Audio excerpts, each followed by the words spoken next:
Good morning. So, I'm getting ready to do a video this morning. It takes a bit to get going with these things. I'm not going to lie to you. Every day wondering, what are the words I should use to encourage people?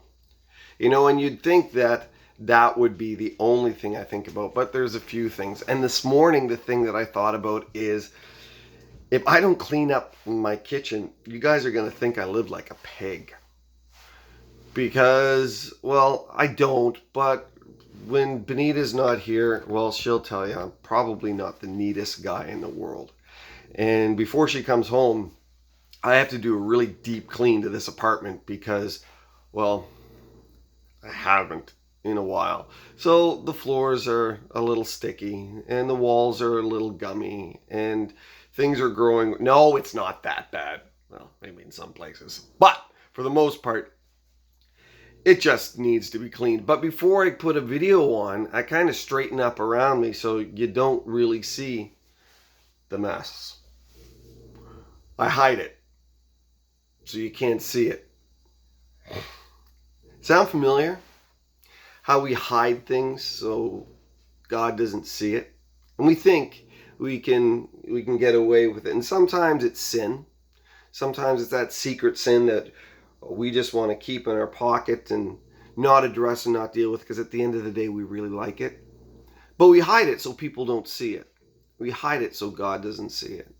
Sometimes it's that secret pain that we don't know how to deal with. So we just act as if everything's going okay and hunky-dory when the reality is inside we're really, really hurting. We hide our mess from God. Then before we go to God, we try to clean things up. But the truth is, God sees everything. God sees what we've got worked out, and God sees what is just a big mess. The thing is, it doesn't really bother God in the sense where it's not like God saying, you got to clean up before you get to me. God says, come to me and I'll clean you up.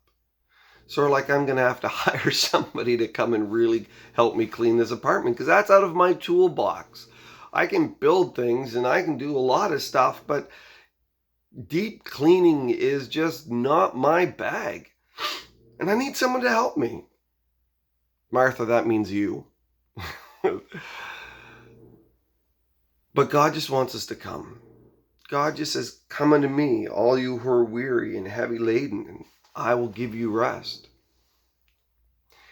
God wants us to come to him, and that's all he wants, and that's all he cares about, because he knows if we're in his presence, he's in a place where he can clean us, he can fix us, he can work on us, he can do his thing in our lives. But if we're hiding stuff from him, we're not really coming to him, are we? We're bringing a falsehood to God and saying, God, this is good enough. And God says, no, it's not, because this isn't good enough for you. God wants our best, but he wants us there to give it to him.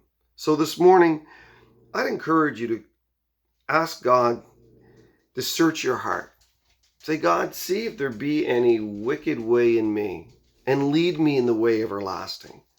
That was David's prayer, and that should be our prayer. God, show me the hidden things so that I can give them to you, so you can change me, you can work me, and then I can walk in the good life that Jesus Christ came to provide, the way that's everlasting. That's what he wants for you. That's what he wants for me. It's something I got to work on every day. Guys, that needs to be cleaned up too. That looks a little better, doesn't it? You guys enjoy your day. I'm going to go clean my apartment. God bless you. Bye for now.